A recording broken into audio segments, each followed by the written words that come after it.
नमस्कार, स्वागत है आप दर्शकों का। आप देख रहे हैं न्यूज़ 18 का डिजिटल प्लेटफॉर्म। मैं हूं आपके साथ रजनी चौबे। मुंबई का मेयर कौन होगा? बीएमसी रिजल्ट के बाद भी बड़ा सवाल है। भाजपा, एकनाथ शिंदे की शिवसेना या उद्धव गुट? मेयर की महाभारत में कौन बाजी मारेगा, उसके लिए आज का दिन निर्णायक है। आज मुंबई नगर निगम सहित राज्य के कुल 29 नगर निगमों के लिए लॉटरी निकाली जाएगी। मेयर पद की आरक्षण के लिए लॉटरी बारी बारी से निकाली जाएगी। अब उद्धव ठाकरे की किस्मत भगवान भरोसे है।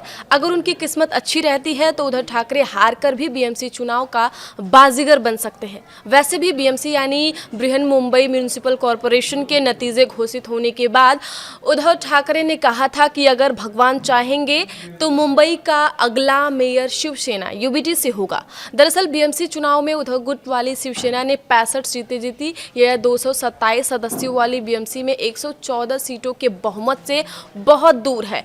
अब क्या उनके लिए अपनी पार्टी से मुंबई का मेयर बनवाना अभी भी संभव है? ऐसी दो स्थितियों पर संभव है जिसमें यह संभव होता दिख रहा है। सबसे पहला स्थिति है कि महाराष्ट्र की 29 महानगर पालिकाओं में मेयर पद के लिए आरक्षण लॉटरी आज यानी गुरुवार 22 जनवरी को होगी। यह प्रक्रिया सुबह 11 बजे मंत्रालय की काउंसिल चैम्बर में होगी। आरक्षण की घोषणा के बाद ही उम्मीदवारों का फैसला किया जा सकेगा।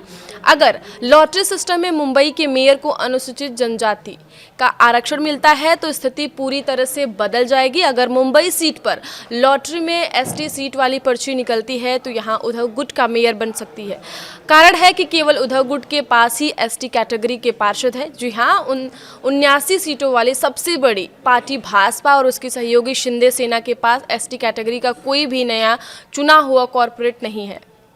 हालांकि उद्धव गुट वाले शिवसेना के पास एसटी कैटेगरी के 2 कॉर्पोरेटर हैं।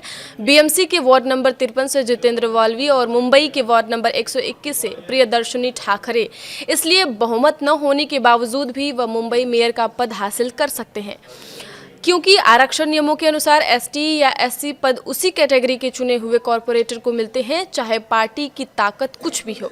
हालांकि यह प्लान फेल हो सकता है अगर मेयर पद के लिए आरक्षण जो अनुसूचित जाति, अनुसूचित जनजाति, महिलाओं और अन्य पिछड़ा वर्ग के लिए रोटेशन के आधार पर तय किया गया था, उसे ओपन कैटेगरी से फिर से शुरू किया जाए। इसके अलावा 2026 में पहली बार 10 नॉमिनेटेड कॉर्पोरेटर 2023 में 5 से बढ़कर है भी सदस्य में हिस्सा लेंगे, जिससे नतीजों पर असर पड़ सकता है।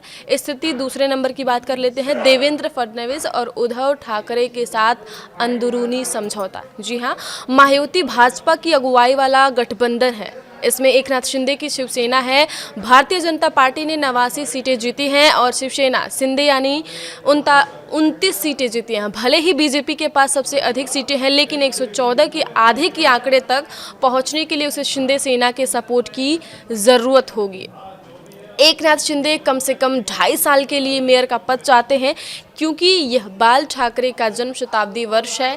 यही कारण है कि नतीजे आते ही उन्होंने अपने कॉर्पोरेटर्स को एक होटल में रखा और इस झगड़े को दिल्ली तक ले गए, ये कहते हुए कि वह जनता के फैसले का सम्मान करेंगे और मेयर महायुति से ही होगा। ऐसे में एक चर्चा यह भी है कि अगर बीजेपी मेयर पद के लिए अकेले आगे बढ़ना चाहती है तो ठाकरे ग्रुप ने पर्दे के पीछे से सपोर्ट करने की इच्छा जताई है।